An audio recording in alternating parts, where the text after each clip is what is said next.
भारत की सेकुलरिज्म के पर चर्चा अगर करनी है तो मैं बहुत जिम्मेवारी के साथ आज और गंभीरता से बात करना चाहता हूं। भारत का सेकुलरिज्म इसलिए नहीं है कि संविधान के अंदर वो शब्द जोड़ दिया गया है। भारत हजारों साल से सर्वपंथ समभाव इस तत्वज्ञान से जुड़ा हुआ है। भारत ही दुनिया में एक देश है जिसकी फिलॉसफी कहती है एकम सत विप्राहा बहुधा वदंती।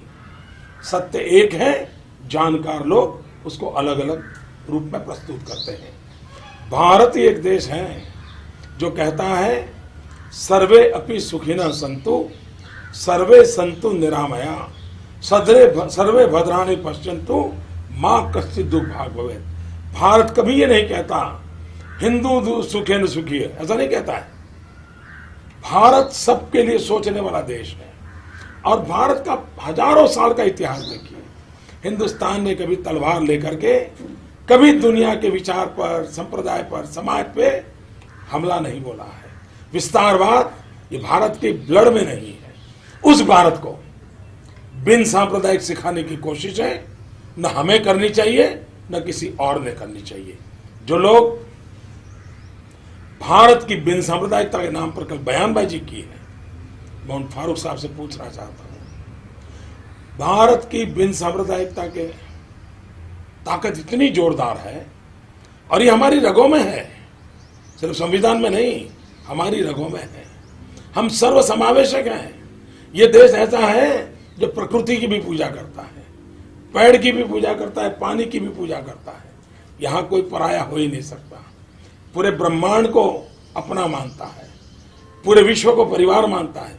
ये समाज है और उस समाज में अगर इस प्रकार की भाषा बोली जाए, कभी कभार कोई घटना घटे या किसी का बयान आ जाए, क्या हिंदुस्तान का सेकुलरिज्म इतना रद्दी है क्या कि कोई एक बयान दे तो खराब हो जाएगा?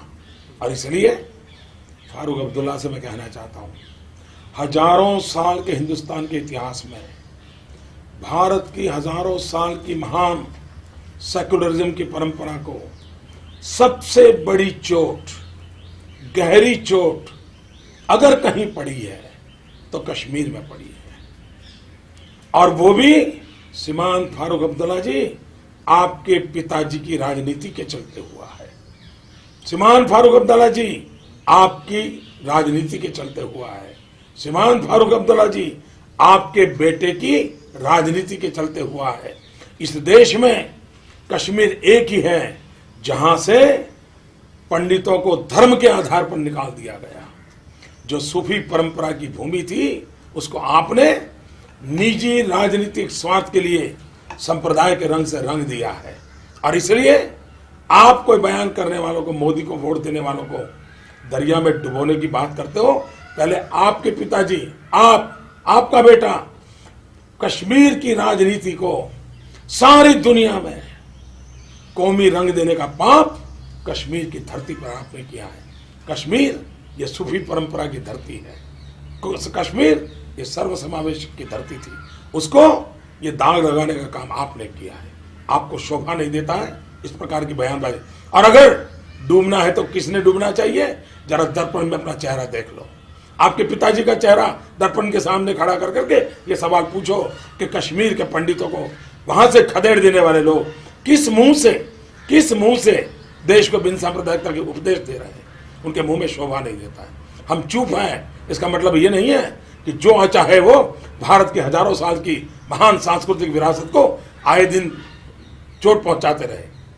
ये शोभा नहीं देता है हमको। हम आज भी हमारे संस्कारों के कारण, हमारे ब्लड के कारण, राजनीति के कारण नहीं, राष्ट्रभक्ति के कारण कहते हैं भारत सर्वपंथ समभाव का मार्ग ही भारत के लिए श्रेष्ठ मार्ग है। वोट बैंक की राजनीति नहीं, विकास की राजनीति ही भारत के लिए श्रेष्ठ है। यह हमारा कमिटमेंट है, सबका साथ सबका विकास। और हम उसी मंत्र पर चलेंगे।